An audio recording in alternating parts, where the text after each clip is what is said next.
تابعنا كما تابع الكثير من الجزائريين أن السلطات السعودية قررت اتخاذ إجراءات متابعة خاصة ببعض الحجاج الجزائريين الذين أخلوا بالالتزامات القانونية أثناء تواجدهم في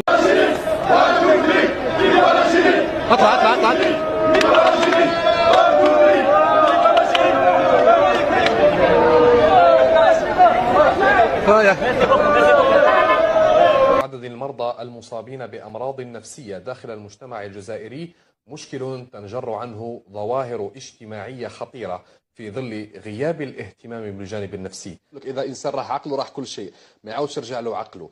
وإحنا عندنا في الجزائر المصطلح الشعبي المجانين أو المهابل.